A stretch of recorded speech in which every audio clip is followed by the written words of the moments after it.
ጤና ይስጥልን የከበረ ሰላምታችን በመላው ዓለም ሆናችሁ ቃል ስፖርት ዩቲዩብ ቻናላችንን ለምትከታተሉ ውድ አድማጮቻችን ሁሉ ይድረስ ብለናል። ከሀገር ቤት እስከ ባህር ማዶ ለዚህም ሰዓት እናንተ ውድ አድማጮቻችን በተሰሟቸው ብለን መርጠን ያሰናዳንላችሁን ስፖርታዊ ጥንቅሮች በቅደም ተከተል እናደርሳችሁ። ደውል ጊዜው ላይክ፣ ሰብስክራይብ፣ ሼር ማድረግ እንዳይረሳ። በሀገር ቤት የተወሰኑ መረጃዎችን እናስደምጣችኋለን። በአውሮፓ ዛሬ የአውሮፓ ሻምፒዮንስ ሊግ የመልስ ጨዋታዎች ከምሽቱ 4 ሰዓት ጀምሮ በኢትዮጵያን ሰዓት አቆጣጠር መደረግ ይጀምራሉ። ምናልባት የአውሮፓ ሻምፒዮንስ ሊግ በጉጉት እንዲጠበቅ የሚያደርግባቸው አንደኛው ነገር የጨዋታ ውጤት ቅልበሳ ነው። ምናልባት የቦሩሲያ ዶርትመንድና የባርሴሎና ጨዋታ በጣም አስቸጋሪ ነው ለዶርትመንድ። አስቶን ቪላ ከፓሪስ ሰን ዠርሜን ምናልባት ከውጤቱ ጥበት አንጻር ዛሬ ምሽት ይጠበቃል። በስፋት እንመለከተዋለን። የግል መልከታችሁን ግን ልታጋሩን ትችላላችሁ።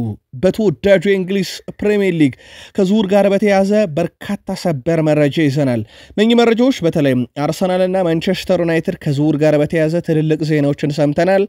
ጠብቁን የዩናይትድም የአርሰናልም ደጋፊዎች። ሊቨርፑል ቁልፍ ተጫዋቻቸውን በሪያል ማድሪድ ሊነጠቁ ይችላሉ የሚለውን ዜና፣ ቼልሲ በፕሪሚየር ሊጉ በርካታ እድል ያመከነ ቀዳሚው ቡድን መሆን፣ የጃክ ግሪሊሽ በእንደዚህ አይነት ደረጃ ውስጥ መገኘትን ጨምሮም ትልልቅ ክለቦች ያገኘናቸው ሰበር መረጃዎች አሉ። በቅደም ተከተል እናጋራችኋለን። ውድ ቤተሰቦቻችን ላይክ አድርጉ፣ አበረታቱን። እንደውል ጊዜው ሐሳብ አስተያየታችሁን ወይም የዛሬ ጨዋታ ግምቶቻችሁን በሐሳብ መስጫ ሳጥናችን ላይ ልታጋሩን ትችላላችሁ። ቤተሰቡን ካሻችሁም ሰብስክራይብ አድርጉ። ውድ ቤተሰቦቻችን ላይክ እያረጋችሁ እኛን ማበረታታት ግን እንዳይረሳ። እንደውል ጊዜው አጠራጠር ያሉ ስፖርታዊ ጥንቅሮቻችንን ዛሬም ከሀገር ቤት ነው የምንጀምረው። መልካም ቆይታ ተመኘን። በኢትዮጵያ ፕሪሚየር ሊግ 25ኛ ሳምንት መርሃ ግብር ሐዋሳ ከተማ ከወላይታ ዲቻ ጋር ያደረጉት የፕሪሚየር ሊግ የዕለተ ሰኞ የመጨረሻ ጨዋታ የነበረው በሐዋሳ ከተማ 1-0 አሸናፊነት ተጠናቋል። የሐዋሳ ከተማን የማሸነፊያ ግብ ብቸኛዋን አይሊ ሱሌማን ከመረብ አሳርፈዋል። ውጤቱን ተከትሎ ወላይታ ዲቻ እዛው 37 ነጥብ ላይ ለመቆም ተገዷል። ሶስተኛ ነበረ። ሐዋሳ ከተማ ነጥቡን ወደ 24 በማድረስ 15ኛ ደረጃ ተቀምጧል። ቀጣይ በኢትዮጵያ ፕሪሚየር ሊግ 26ኛ ሳምንት አርብ ወላይታ ዲቻ ከሀዲያ ሆሳዕና፣ ሰኞ ሐዋሳ ከተማ ከኢትዮጵያ ንግድ ባንክ ጋር ጨዋታቸውን የሚያደርግ ይሆናል። ለማስታወስ ያክል ሰኞም 3:30 በጀመረው ጨዋታ ቅዱስ ጊዮርጊስ በኢትዮጵያ ንግድ ባንክ 1-0 ተሸነፈ። 9 ሰዓት በጀመረው ጨዋታ ሲዳማ ቡና ባህር ዳር ከተማን 1-0 ማሸነፍ ችሎ ነበረ። የኢትዮጵያ ፕሪሚየር ሊግ ዛሬም ይቀጥላል። ኢትዮጵያ ቡና ከፋሲል ከነማ፣ መቻል ከአርባ ምንጭ ከተማ እንደዚሁ ጨዋታዎች ቀጥለው የሚካሄዱ ይሆናል። ዛሬ በአውሮፓ ሻምፒዮንስ ሊግ ትልልቅ መርሃ ግብሮችን እንመለከታለን። ምሽት 4 ሰዓት ቪላ ፓርክ አስቶን ቪላ ከፓሪስ ሰን ዠርሜን፣ ምሽት 4 ሰዓት ሲግናል ኢዱና ፓርክ ቦሩሲያ ዶርትመንድ ከባርሴሎና ጨዋታቸውን የሚያደርግ ይሆናል። የሲግናል ኢዱናውን ፓርክ ስቴዲየም ጨዋታን ጀምር። ቦሩሲያ ዶርትመንድ ከባርሴሎና ባለሜዳውን ቦሩሲያ ዶርትመንድን ካስቀደምን ቦሩሲያ ዶርትመንድ ከመጨረሻ 5 ጨዋታ ድል ያደረጉት 2 ነው። 2 ተሸንፈዋል። 1 ጨዋታቸው ወጥተዋል። የተሸነፉት በራሱ በባርሴሎና ነው። አንደኛውን ሽንፈት በሊዩስ ካምፓና ስቴዲየም 4-0 የተሸነፉት ጨዋታ፣ ሌላኛው አቻ የወጡት ከባየር ሙኒክ ጋር ቦሩሲያ ዶርትመንድ በሳምንቱ ጨዋታ በነበራቸው የጀርመን ደር ክላሲካ ነው። በተጋጣሚ ባርሴሎና በኩል ባለፉት 5 ጨዋታ ሽንፈት የሚባል ነገር የለም። 4 ድል አድርገው 1 ጨዋታ ብቻ አቻ የወጡት ያውም ከሪያል ቤቲስ ጋር ከወቅቱ የላሊጋው ምርጥ ቡድን ጋር የገጠማቸው ውጤት ነው። ከዛ ውጭ ግን እንደ አትሌቲኮ ማድሪድ ያለ ክለብ ራሱ ቦሩሲያ ዶርትመንድን በትልቁ ማሸነፍ የቻለ ስብስብ ነው። እነኚህ 2 ክለቦች በአጠቃላይ 7 ጊዜ ተገናኝተዋል።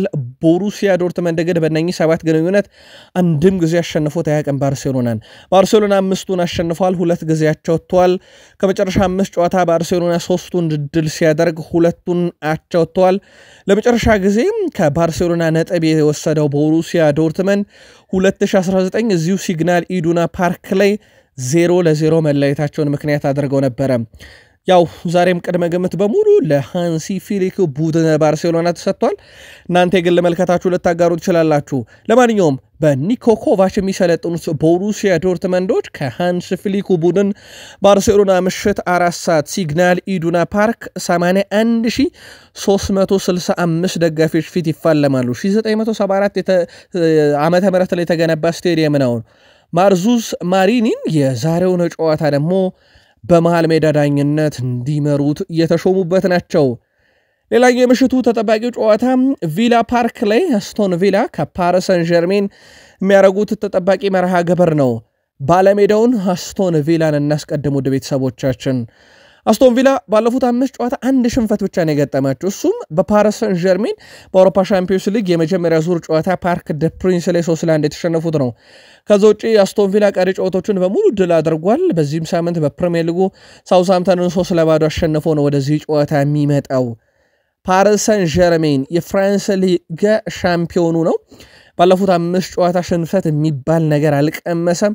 5ቱንም ጨዋታ ድል አድርጓል። በዛ ላይ በዚህ ሳምንት ረፍት ነበረው፣ ጨዋታ አላደረገም በፍራንስ ሊግ ማለት ነው። ለመጨረሻ ጊዜ የተጫወተውም የዛሬ ሳምንት በፓርክ ደ ፕሪንስ አስቶን ቪላን 1-0 ሲያሸንፍ ነበረ። ሁለቱ ክለቦች በርስ በርስ የመገናኘት ታሪካቸው የመጀመሪያው ነበር። የፓርክ ደ ፕሪንሱ 3-1 አሸነፈ ፓሪስ ሰን ዠርሜን። ስለዚህ በሁለቱ ግንኙነት መካከል የመጀመሪያውም የመጨረሻውም እሱ ነበረ። ስለዚህ ዛሬ ቀጣይ ጨዋታቸውን ያደርጋሉ ማለት ነው።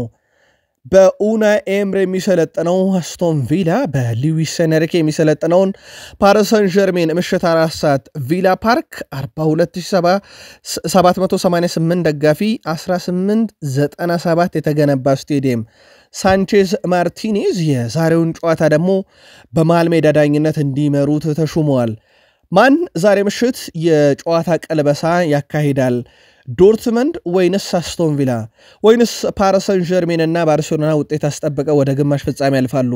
የግል መልከታችሁን በሐሳብ መስጫ ሳጥናችን ላይ አስፍሩልን። በጣሊያን ሴሪ 32ኛ ሳምንት መርሃ ግብር ናፖሊ ከኢምፖሊ ጋር ያደረጉትን ጨዋታ 3-0 በሆነ ውጤት ድል አድርገዋል። የናፖሊን ሶስት የማሸነፊያ ግቦች ስኮት ማክቶሚኒ 18ኛው ደቂቃ ላይ፣ ሮሜሎ ሉካኮ ከረፍት በኋላ 56ኛው፣ እንደገና ስኮት ማክቶሚኒ መልሶም ከረፍት በኋላ 61ኛው ደቂቃ ላይ ማስቆጠር ቻሉ። ስለዚህ ማክቶሚኒ 2 እንዲሁም ሮሜሎ ሉካኮ 1 ግብ አስቆጠረ። ናፖሊ ማሸነፉን ተከትሎ ከሊጉ መሪ ኢንተር ሚላን ያለውን የነጥብ ልዩነት ወደ 3 ዝቅ አድርጓል። ሮሜሎ ሉካኮ በዚህ ዓመት ለናፖሊ 12 ግቦችን አስቆጥሮ 10 አመሻሽቶ ማቀበል ችሏል። ስኮትላንዳዊ የማልሜዳ ተጫዋች ስኮት ማክቶሚኒ በዚህ ዓመት ለናፖሊ 9 ግቦችን እንደዚሁ አስቆጥሯል። ናፖሊ አሁን 68 ነጥብ አለው። ተሸናፊ ኢምፖሊ ወራጅ ቀጠና ውስጥ ነው የሚገኘው በ24 ነጥብ። ቀጣይ ሳምንት በጣሊያን ሴሪም የ33ኛ ሳምንት መርሃ ግብር ሞንዛ ከናፖሊ፣ እሁድ ኢምፖሊ ከቬንዚያ ጨዋታቸውን እንደዚሁ የሚያደርግ ይሆናል። 12 ግብ በሮሜሎ ሉካኮ፣ 9 ግብ በማክቶሚኒ። ሁለቱ የቀድሞ የፕሪሚየር ሊግ ተጫዋቾች አስደናቂ ጥምረት በናፖሊ የዋንጫ ጉዞ ላይ ያበረከቱ ይገኛሉ። በአውሮፓ ውስጥ 2 ተጫዋቾችን ብቻ እናገኛለን 10 ሲደመር ግብ 10 ሲደመር አሲስት ያላቸው። እነሱም አሁን በፕሪሚየር ሊግ የሚገኘው ሳላህና የናፖሊው ሮሜሎ ሉካኮ ብቻ ናቸው። ውድ ቤተሰቦቻችን በስኮት ማክቶሚኒ በኩል ዘንድሮ እንግዲህ ከናፖሊ ጋር 9 ግብ አለው። የቀድሞ የማንቸስተር ዩናይትድ ተጫዋች ነው። ማንቸስተር ዩናይትድን ማገልገል አትችልም ተብሎ የተሸጠ ተጫዋች እንደሆነ ይታወቃል። በማንቸስተር ዩናይትድ ግን የሱን ያክል አንድም ግብ ያስቆጠረ ተጫዋች አናገኘም በዚህ ዓመት። ለማንኛውም የቀድሞ ዩናይትድ ተጫዋች ካሁኑ የዩናይትድ ስብስብ ተጫዋቾች በሙሉ የተሻለ ግብን ማስቆጠር ችሏል ለክለቡ። ውጤቱን ተከትሎ ኢንተር ሚላን በ71 ነጥቦች ይመራል። ናፖሊ በ68 ይከተላል። አታላንታ በ61 ሶስተኛ፣ ዩቬንቱስ በ59 ነጥብ አራተኛ፣ ቦሎኛም በ57 ነጥብ አምስተኛ፣ ላዚዮ በ56 ነጥብ ስድስተኛ፣ ሮማ በ54 ነጥብ 7ኛ ደረጃ ላይ መቀመጥ ችለዋል። በስፔን ላሊጋም በዋንዳ ሜትሮፖሊታኖ ስቴዲየም ሲጠበቅ የነበረ ጨዋታ ነበረ በአትሌቲኮ ማድሪድ እና በሪያል ቫያዶሊድ መካከል። አትሌቲኮ ማድሪዶች 4-2 በሆነ ውጤት ድል አድርገዋል። ለተመልካች በጣም አዝናኝ የነበረ ጨዋታ ነው። ግብ ለማስቆጠር ሪያል ቫያዶሊዶች ይቀድሙ ነበረ።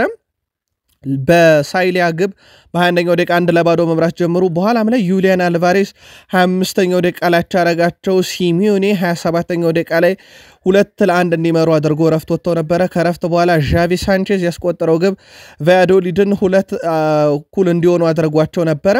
በኋላም ላይ አልቫሬስ 71ኛው ደቂቃ ላይ ሶሎሮስ ተቀይሮ ገብቶ 79ኛው ደቂቃ ላይ ያስቆጠረው ግብ አትሌቲኮ ማድሪድ ቫያዶሊድን 4-2 እንዲያሸንፉ ምክንያት ሆኗል። ዩሊያን አልቫሬስ ግን እጅግ በጣም የተለየ ተጫዋች ነው። ውድ ቤተሰቦቻችን ዘንድሮ ብቻ ለአትሌቲኮ ማድሪድ 25ኛ ግቡን በአጠቃላይ ደግሞ 30 የግብ አስተዋጽኦ በሁሉም መድረክ አለው። በዚህ ዓመት ነበር አትሌቲኮ ማድሪድን የተቀላቀለው፣ ግን አስደናቂ የሚባል የውድድር ዓመትን ከክለቡ ጋር እያሳለፈ ይገኛል። ውጤቱን ተከትሎ ባርሴሎና በ70 ነጥብ አንደኛ፣ ሪያል ማድሪድ በ66 ነጥብ ሁለተኛ፣ አትሌቲኮ ማድሪድ ከመሪው ባርሴሎና በ7 ከተከታዩ ሪያል ማድሪድ በ3 ነጥብ ርቆ በ63 ነጥብ ሶስተኛ፣ አትሌቲኮ ቢልባኦ በ57 ነጥብ አራተኛ፣ ቪላሪያል በ51 ነጥብ አምስተኛ፣ ሪያል ቤት በ48 ነጥብ ስድስተኛ ደረጃ ላይ መቀመጥ ችለዋል። ሰበሩ ዜና ሪያል ማድሪዶች አሌክሲስ ማካሊስተርን ቁጥር 1 ኢላማቸው አድርገው መንቀሳቀሳቸው ነው። የስፔኑ ተነባቢ ጋዜጣ ማርካ ይዞት በወጣው መረጃ መሰረት የስፔኑ ኃያል ክለብ ሪያል ማድሪድ በቀጣይም የአማካይ ስፍራውን ለማጠናከር የሊቨርፑሉ አሌክሲስ ማካሊስተር ቁጥር 1 ኢላማ ሆኖ ብቅ ብሏል። ነገሩ ለሊቨርፑል ስጋት፣ ለአርሰናል ግን ጥሩ አጋጣሚ ፈጥሯል ተብሏል። ለአርሰናል እንዴት ጥሩ አጋጣሚ እንደፈጠረ ደግሞ በአርሰናል የመረጃ ክፍለ ጊዜ እናንሳው። ሉካስ ቫስኬዝ በሪያል ማድሪድ የመቆየቱ ነገር አሁን እያበቃለት የመጣ ይመስላል። በተጫዋቹና በክለቡ መካከል መስማማት እንደሌለ ነው ያስነበበው ፋብሪዞ ሮማኖ። ይህንን ተከትሎ ሉካስ ቫስኬዝ በዓመቱ መጨረሻ ኮንትራቱ ሲጠናቀቅ ክለቡን እንደሚለቅ ተረጋግጧል። እስካሁን ባለው ሂደት ግን መረጃዎችም እየወጡ እንደሚገኙት ወደ ቤተሰቦቻችን ሉካስ ቫስኬዝ በሪያል ማድሪድ እንደማይቀጥል ነው። ሪያል ማድሪድ በማህበራዊ ትስስር ገጻቸው ከዚህ በፊት የቀለበሷቸውን ጨዋታዎች የሚያሳዩ ተንቀሳቃሽ ምስሎችን ማጋራት ቀጥለዋል። ከአርሰናል ጋር እንግዲህ የመልስ ጨዋታቸውን ረቡዕ ምሽት በሳንቲያጎ ቤርናቢዮ ያደርጋሉ። ሎስ ብላንኮች እንግዲህ የለጠፉ ተንቀሳቃሽ ምስል በበርናቦ እንደገና የሚል ርዕስም ሰይመውበታል። ክለቡ በቪዲዮ በእንግሊዝኛ ቋንቋ ለተጋጣሚው ባስተላለፈው መልእክትም ይህ ዓለም ገደብ የለሽና ሁሉም የሚቻልበት ነው ብለዋል። በእንግሊዝኛ መሆኑ ነገርየው አርሰናሎች በደንብ እንዲከታተሉት የተፈለገ ይመስላል።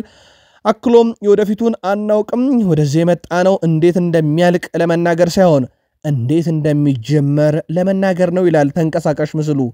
በሳንቲያጎ ቤርናቢዮ ሮብ ምሽት የሚደረገው ጨዋታው ከመጀመሩ በፊት ከጨዋታው በፊት ያሉ ድራማዎች፣ ትንግርቶች፣ ትንቅንቆች አንዱ ላይ ጫና ለማሳደር የሚደረገው ጥረት ግን አሁንም ሲቀጥል የሪያል ማድሪድ ግን ገዘፍ ያለ ጫናን የመፍጠር ስራ እየተሰራ ይገኛል። ሪያል ማድሪዱ ፕሬዝዳንት ፍሎሬንቲኖ ፔሬዝም ተጫዋቾቻችን አርሰናልን አሸንፈው ወደ ግማሽ ፍጻሜ የሚያልፉ ከሆነ ቦነስ ይጠብቃቸዋል ብለዋል። ከዚህ በፊት አድርገውታል፣ ለመጀመሪያ ጊዜ አይደለም። ግን በአሁኑ ጠቀም ያለ ክፍያን ለነኚህ የሪያል ማድሪድ ተጫዋቾች ማዘጋጀታቸውም ይፋ እየተደረገ ይገኛል። ከ3 ዓመት በፊት ሪያል ማድሪድ በ89ኛው ደቂቃ ማንቸስተር ሲቲን አልፎ ወደ ዩኤፋ ፍጻሜ ለማለፍ 1% ብቻ ነበር እድል የተሰጣቸው ውድ ቤተሰቦቻችን። በኋላም ላይ ግን 89ኛው ደቂቃ ላይም 1-0 ይመሩ ነበረ። ማንቸስተር ሲቲ እስከ 89ኛው ደቂቃ 5-3 ወይም በሁለት ጎል ልዩነት ሪያል ማድሪድን ይመራ ነበረ። ከ89ኛው ደቂቃ በኋላ ግን እስከ 94ኛው ደቂቃ ወይም በቀሩት 5 ደቂቃዎች ሪያል ማድሪዶች 3 ግብ አስቆጠሩና 6-5 አሸነፈው ሲቲን አለፉ። ይህንንም በማህበራዊ ትስስር ገጻቸው ላይ አጋርተውት እኛም ተመልክተነዋል። ምናልባት ይህን ታሪክ የመድገም አሁናዊ አቅም አለው ወይ ነው ሪያል ማድሪድ እንጂ ሪያል ማድሪድ ውጤት የመቀልበስ ችግር ኖሮበት አያውቅም። ግን ይህንን ውጤት ይቀለብሳል ወይ? አርሰናል ወደ 2 ዓመት እየተጠጋ ነው፣ 3 እና ከዛ በላይ ግብ ከተቆጠረበት። የግል መልከታችሁን ግን አጋሩ እናንተ ውድ ቤተሰቦቻችን። ኬሊያን ምባፔ የእንግሊዝ ክለቦችን 16 ጊዜ በተቃራኒው ተፋልሟቸዋል። 13 የግብ አስተዋጽኦ አለው። 10 አስቆጥሯል፣ 3 አሲስት አለው። በኤሚሬትስ ግን ባለፈው ሳምንት ግብ አላስቆጠረም ነበረ። የሮድሪጎ አባትም በማህበራዊ ትስስር ገጹ ዋናው እምነት ይኑር ሲል ስለ ረብ ምሽቱ ጨዋታ ሐሳቡን አስጋርቷል። እንደሚታወቀው ሮድሪጎ ይበልጣል ሲል በሙሉ ልቡም መናገር ይችላል ብሏል። ሮድሪጎ ምርጡም ተጫዋች ነው ብሏል። ለማንኛውም የሮብ ምሽቱ ጨዋታ ካሁኑ አነጋጋሪነቱ እንደቀጠለ ነው። በአርሰናል የመረጃ ክፍለ ጊዜ እናነሳዋለን። ምናልባት ከዚህ ጨዋታ ጋር በተያያዘ አንድ መረጃ ለመጠቆም ያክል የቀድሞ የማንቸስተር ዩናይትድ ሌጀንድ ዋይኔ ማርክ ሩኒ በአርሰናልና በሪያል ማድሪድ ምርጥ 11ን መርጧል። ግብ ጠባቂ ቲቦት ኮርቷ፣ ተከላካይ ሉካስ ቫስኬዝ፣ አንቶኒዮ ሩዲገር ከሪያል ማድሪድ፣ ማይል ሉዊስ ስኬሊ እና ዊሊያም ሳሊባን ከአርሰናል፣ የአማካይ ስፍራ ተጫዋቾች ኤድዋርዶ ካማቪንጋ እና ቤሊንግሃምን ከሪያል ማድሪድ፣ ብቸኛው የአማካይ ስፍራ ተጫዋች ዴክላን ራይስ ከአርሰናል፣ የፊት መስመር አጥቂ ሮድሪጎ፣ ኬሪያን ምባፔ እና ቪኒሺየስ ጁኒየር መርጧል። 3 ተጫዋችን ብቻ ነው ከአርሰናል ማካተት የቻለው። ትላንትና ሉካ ሞድሪች ክለብ ሊገዛ ድርድር ላይ ነው አልናችሁ። ዛሬ ደግሞ ገዝቶታል። ውድ ቤተሰቦቻችን ክሮሻዊ የሪያል ማድሪድ የፊት መስመር የመሃል ሜዳ ተጫዋች ሉካ ሞድሪች የራሱን ክለብ መግዛቱን ይፋ አድርጓል። ሉካ ሞድሪች የእንግሊዝ ሻምፒዮንሺፑን ክለብ ስዋንሲ ሲቲን አነስተኛ አክሲዮን ድርሻ መግዛቱን የተረጋገጠው ስዋንሲ ሲቲ በአሁኑ ሰዓት በእንግሊዝ ሻምፒዮንሺፕ የሚወዳደርና 12ኛ ደረጃ ላይ ያለ ክለብ ነው። ሉካ ሞድሪች ክለቡን ድርሻ ከገዛ በኋላ የዚህ ግዙፍ ክለብ አካል በመሆኔም ተደስቻለሁ ብሏል። ይጥሩ ድል ነው። ስዋንሲ ሲቲ ጠንካራ ማንነት፣ ጠንካራ የደጋፊ መሰረትና በትልቅ ደረጃ መፎካከር ምኞት ያለው ክለብ ስለሆነ ገዝቼዋለሁ ብሏል። ትላንት ሊገዛው ነበር አልናችሁ፣ ዛሬ ደግሞ ገዛ። ውድ ቤተሰቦቻችን ከባርሴሎና ጋር በተያያዘ ባርሴሎናዎችም ከኒኮ ዊሊያምስ ዝውውር መውጣታቸው ይፋ ተደርጓል። ምንም አይነት ፍላጎት እንደሌላቸው ያስነበበው ፋብሪዞ ሮማኖ የተጫዋቹ ቀጣይ መዳረሻ የእንግሊዝ ፕሪሚየር ሊግ ሊሆን እንደሚችልም አስነብቧል። ይህም ማለት ለፈላጊዎቹ እንደ አርሰናልና እንደዚሁም ደግሞ እንደ ሊቨርፑል ያሉ ክለቦች በዋነኝነት ተጫዋቹ ለማግኘት ይረዳቸዋል የተባለው ኒኮ ዊሊያምስ ባለፈው ክረምት ግን በጥብቅ በባርሴሎና ሲፈለግ የነበረ ተጫዋች እንደነበረ ሚዘነጋ አይደለም። ክርስቲያኖ ሮናልዶ አልሪያድ ላይ 2 ግቦችን አስቆጥሮ በዚህ ሳምንት ቡድኑ አልናስር ከመመራት ተነስቶ 2-1 አሸነፈ። ሁለተኛዋ ግብ ፍጹም ትለያለች ብለን እኛም በጨዋታው ወቅት ነግረናችሁ ነበረ። ታዲያ ክርስቲያኖ ሮናልዶ በ27ኛ ሳምንት በሳውዲ ፕሮ ሊግ ያስቆጠራት ግብ የሳውዲ ፕሮ ሊግ የ27ኛ ሳምንት ምርጥ ግብ ተብላ ተመርጣለታለች። በርካቶች ተመልከታችኋታል ብለን እናስባለን። የምርም በጣም አስደናቂ ከፍጹም ቅጣት ምት ውጪ የተተፋን ኳስ ነበር፣ ወይም ከተከላካይ ተገይቶ ሊርቅ የነበረን ኳስ ነው አየር ላይ አግኝቶ በአስደናቂ ብቃት የጨረሰው። ውድ ቤተሰቦቻችን ቃል ስፖርት ዩቲዩብ ቻናላችን ላይ ትገኛላችሁ። ከሀገር ቤት እስከ ባህር ማዶ የተመራረጡ ስፖርታዊ ጥንቅሮችን እያጋራናችሁ እንገኛለን። ከተወዳጁ የእንግሊዝ ፕሪሚየር ሊግ ብቻ ወዳገኘናቸው ተጨማሪ ስፖርታዊ መረጃዎች እንሻገር። በድጋሜ መልካም ቆይታ ተመኘን። ውድ ቤተሰቦቻችን በእንግሊዝ ፕሪሚየር ሊግ በ32ኛ ሳምንት አንድ ተጠባቂ ጨዋታ ለተሰኞ መንዴይ ናይት ፉትቦል ተመለከትን። ቪታሊቲ ስቴዲየም ላይ በርንማውዝ ከፉልሃም ያደረጉት ጨዋታ ነበረ። ጨዋታውን 1-0 በሆነ ውጤት ባለሜዳው በርንማውዝ አሸንፏል። አንቶኒ ሲሚዮኔ 53ኛው ሰከንድ ከ1 ደቂቃ በታች ያስቆጠራት ግብ ሙሉ 90 ደቂቃውን የመወሰን አቅም ነበራት። ውድ ቤተሰቦቻችን ድሉን ተከትሎም በርንማውዞች እንግዲህ ይሄ ድል አልባ ጉዞ 6 ነበራቸው። ከዛ በኋላ የተገኘ ድል ሆኗል ማለት ነው። ከዌስትሃም ጋር 2-1 በኢፕስዊች ተሸነፉ 2-1 በብሬንትፎርድ 2-1 ከቶተንሃም ጋር 2-1 በብራይተን 2-1 በወልቭስ 1-0 ተሸንፈው ነበረ።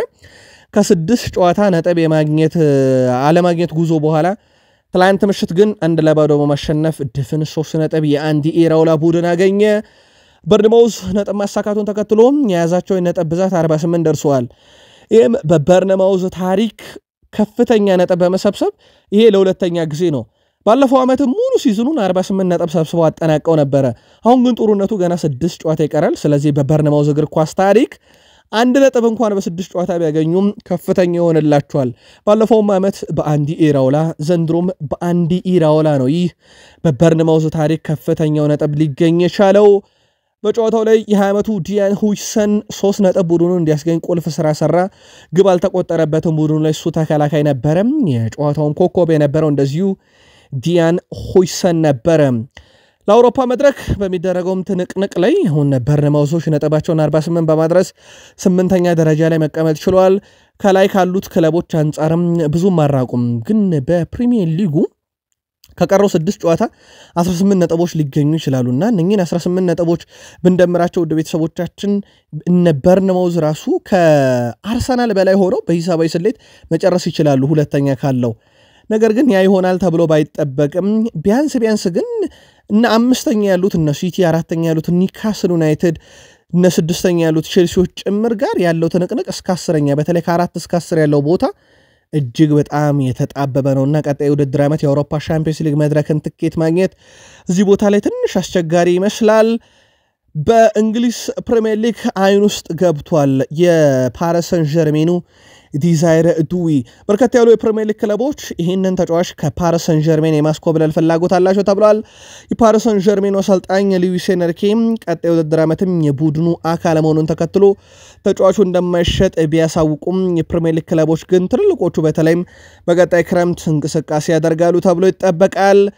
የኒውካስል ዩናይትድ ዋና አሰልጣኝ ኤዲ ሃው ባጋጠማቸው ምክንያት ሆስፒታል መግባታቸውና የዩናይትድ ጨዋታ እንደሚያልፋቸው ማስቀደመን ነግረናችሁ ነበረ። ኒውካስል ዩናይትድ አሁን ለአሰልጣኝ ኤዲ ሃው የሳምባ ምች ህመም እንዳጋጠማቸው ይፋ አድርገዋል። አሰልጣኝ ኤዲ ሃው በአሁኑ ሰዓት ሆስፒታል ሕክምናቸውን በመከታተል ላይ ይገኛሉ። ይህንም ተከትሎ ኒውካስል ዩናይትድ በቀጣይ የሚያደርጋቸው 2 ጨዋታዎች ያለ አሰልጣኝ ኤዲ ሃው ያደርጋል። አንደኛው በዚህ ሳምንት ከክሪስታል ፓላስ ጋር ተስተካካይ መርሃ ግብር ነው። በምክትል አሰልጣኙ ጀስቲን ቴንዳል እየተመራ እነኚህን 2 ጨዋታዎች ኒውካስል ዩናይትድ በቀጣይ እንደዚሁ የሚያደርግ ይሆናል። ሩድ ቫን ኒስተልሮይ በሌስተር ሲቲ ያለው ወደፊት ቆይታ እንዳልተረጋገጠ ስካይ ስፖርት አስነብበዋል። ክለቡም ሆነ አሰልጣኝ ሩድ ቫን ኒስተልሮይ በመጪው ውድድር ዘመን አብረው ስለመቀጠላቸው ምንም ነገር አልተወሰነም ብሏል። ሆኖም ሌስተር ሲቲ በዚህ ውድድር ዘመን መጨረሻ ቫን ኒስተልሮይን ለመተካት ግን እቅድ እንዳለም የክለቡ ቅርብ ምንጮች አረጋግጠውልኛል ብሏል። መረጃውን ስካይ ስፖርት ነው ይዞት የወጣው ወደ ቤተሰቦቻችን። በፕሪሚየር ሊግ ባለፉት 4 ዓመታት የፕሪሚየር ሊግ ሻምፒዮን የነበረው ማንቸስተር ሲቲ ዘንድሮ ግን የፕሪሚየር ሊጉ ሻምፒዮን እንደማይሆን 100% በሂሳባዊ ስሌት ተረጋግጧል። ሂሳባዊ ስሌት ስንል ወደ ቤተሰቦቻችን የቀሩት ጨዋታዎች ሲደመር አሁን ያላቸው ነጥብ ሁሉንም ቢያሸንፉና መሪዎች ሁሉንም ቢሸነፉ በሚል ስሌት እንጂ ሲቲ ዘንድሮ ለፕሪሚየር ሊግ እየተጫወተ እንዳልሆነ ካወቀን ሰንበት ብለናል። ግን በሂሳባዊ ስሌት 100% ማብቀቶለታል። ይህ ቡድን ቀጣይ ውድድር ዓመት በብዙ መንገድ ይታደሳል ተብሎ ይጠበቃል። ተሰናባቾችም በርከት ያሉ ናቸው። አንደኛው ጃክ ግሪሊሽ ነው ተሰናባቹ። ትላንት ምሽት ግን ጃክ ግሪሊሽ መሸታ ቤት ነበረ። በከፍተኛ ሁኔታ ስካር ውስጥም ሆኖ ተመልክተነዋል።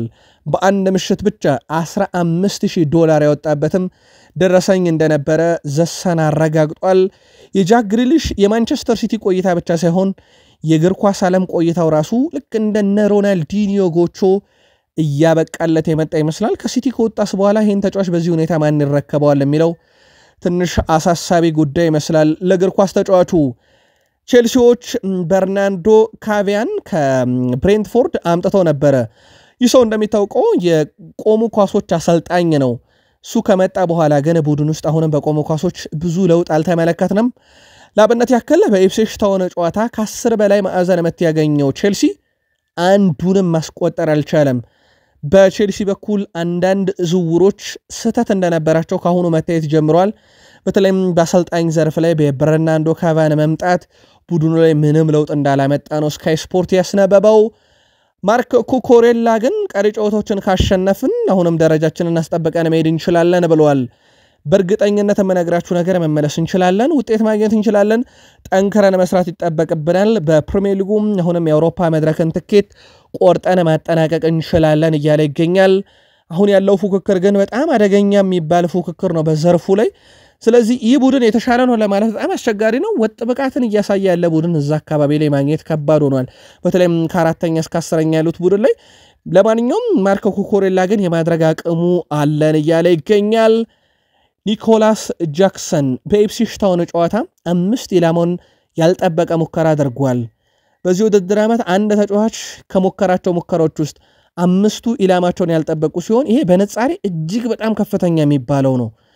ያም ማለት በቀጣይ ውድድር ዓመት ከነ አርሰናል ጋር አጥቂ ለማምጣት ከፍተኛ ፉክክር ማድረግ አለበት ተብሎ ከተያዙ ክለቦች ውስጥ አንደኛው የማሬስካው ቡድን ቼልሲ እንዲሆን ካደረጉት ቁጥሮችም አንደኛው ማሳያ ሊሆን ይችላል። ሌላኛው ግን ትልቁ ቁጥር ውድ ቤተሰቦቻችን ቼልሲ በዚህ ውድድር ዓመት 73 ግብ ሊሆኑ የሚችሉ ኳሶችን ስተዋል። ይሄ በእንግሊዝ ፕሪሚየር ሊግ በዘንድሮ ውድድር ዓመት ትልቁ ነው። ሊቨርፑል ነበረ ረጅም ጊዜ ሪካርድ ይዞት የነበረው፣ አሁን ግን ቼልሲ ወስደውታል። 73 ግብ የሚሆኑ ኳሶችን ቼልሲዎች አምክነዋል። ዩሊያን አልቫሬዝ አምና በፕሪሚየር ሊግ ለሲቲ ይጫወት ነበር፣ ዘንድሮ ደግሞ ለአትሌቲኮ ማድሪድ ይጫወታል። ታዲያም የሀገሩን ልጅ የቼልሲ ንብረት የሆነውን ኤንዞ ፈርናንዴስን ክለቡ አትሌቲኮ ማድሪድ ረብጣ ብሮችንም ከፍሎ ቢሆን ከቼልሲ እንዲያስኮበለል ፍላጎት አለው ተብሏል። በቼልሲ በኩል ግን ይሄን ተጫዋቻቸውን የመሸጥ አንድም ፍላጎት የላቸውም። ግን አትሌቲኮ ማድሪዶች ምናልባትም ዩሊያን አልቫሬዝን ባስፈረሙበት መንገድ ከሄዱ ለቼልሲ ስጋት የማይሆኑበት መንገድ የለም።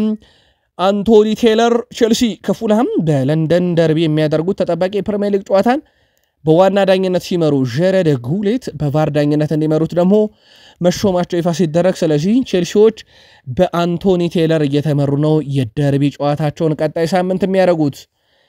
በሊቨርፑል በኩል የኢብራሂማ ኮናቴ ጉዳይ ብቻ አይደለም የሚጠበቀው ውድ ቤተሰቦቻችን፣ ያው የቨርጂል ቫን ዳይክ ጉዳይ ይፋ መደረግ ብቻ እንደቀረው ይታወቃል። የሳላን አስቀድመው አድርገዋል። አሁን እየወጡ ያሉ መረጃዎች ከሆነም በሊቨርፑል በኩል ከኢብራሂማ ኮናቴ በተጨማሪ የኮነር ብራንዴሊ እና የከርተስ ጆንስ ኮንትራት የማራዘም ሂደት በቀጣይ ቀናትም እንደሚቀጥል ተረጋግጧል። ስለዚህ አርኔ ስሎት ቀጣይ ውድድር ዓመት ቡድኑ የተጠናከረ ይሆናል ሲሉ አዲስ ከሚያመጡትም ተጫዋች በተጨማሪ ክለቡ የሚለቃቸው ተጫዋቾች እንደማይኖርም እያረጋገጡ ያሉ ይመስላሉ። ብራንዴሊ አሊሰን ከሁለት ጨዋታ በኋላም ከጉዳት ተመልሶ ለቡድኑ የሰጠው ግልጋሎት የማይታመን ብሎታል። እሱ ድንቅ ግብ ጠባቂ ነው። በእኔ አስተያየት ያለ ምርጡም ግብ ጠባቂ በዚህ ሰዓት እሱ ነው። ኳሶችን ለማግኘት የሚያደርገው ጥረትና የሚያድንበት መንገድ በጣም የተለየ ብሎታል። 1-1 ግንኙነት ከተሸነፍኩ ከኋላ እሱ እንዳለ ስለማቅ በእርግጠኝነት ኳሱን እንደሚያድነው ይሰማኛል ብለዋል ኮነር ብራንዴሊ። ከጉዳት መልስ በዚህ ሳምንት ድል ባደረጉበት የዌስትሃም ጨዋታ እጅግ በጣም አስደናቂ ምሽት ነበረ ማሳለፍ የቻለው። ከአሌክሲስ ማካሊስተር ጋር በተያያዘ ሪያል ማድሪዶች ፍላጎታቸው እሱ እንደሆነ ነገርናችሁ በማድሪድ የመረጃ ክፍለ ጊዜያችን። ከሊቨርፑል በኩል ተጫዋቹን የመሸጥ ምንም አይነት ፍላጎት እንደሌላቸው ይፋ ሲያደርጉ፣ ነገር ግን በተጫዋቹና በወኪሉ በኩል ግን ለሪያል ማድሪድ የመጫወት ህልም ሳይኖራቸው እንደማይቀር ደግሞ ስካይ ስፖርት አስነብቧል። ማርካ ይዞት የወጣው መረጃን ዋቢ ያደረገው ስካይ ስፖርት ምናልባትም ሊቨርፑሎች ተጫዋቹን የመሸጥ ፍላጎት ባይኖራቸውም ነገር ግን ተጫዋቹና የወኪሉ ጉዳይ አሳሳቢ ብለውታል። ለማንኛውም በቀጣይ ቀናት ጉዳዩ እየጠራ መሄዱ የሚቀር አይመስልም። ታዲያ አሌክሲስ ማካሊስተር በሪያል ማድሪድ ሲፈለግ የማርቲን ዙቤሜንዲን ጉዳይ እርግፍ አድርገው እንደተውተም ነው እንግዲህ መረጃዎች ወጡት። ይህ አጋጣሚ ታዲያ ለአርሰናል ጥሩ ነገር ፈጥሯል። ቅድም ያልናቸው ይሄንን ነበረ። ሪያል ማድሪዶች ማርቲን ዙቤሜንዲ ጋር ስማቸው እየተያዘ ነበረ። ነገር ግን አሁን ሙሉ ፍላጎታቸው የሊቨርፑሉ አሌክሲስ ማካሊስተር መሆኑን ተከትሎ ከዚህ ዝውውር መውጣታቸው ተረጋግጧል። አርሰናሎች ለረጅም ጊዜ ማርቲን ዙቤሜንዲን ሲከታተሉ እንደነበረና በቃል ደረጃ ከተጫዋቹ ጋር ከስምነት መድረሳቸው የቆየ ጉዳይ ነበረ።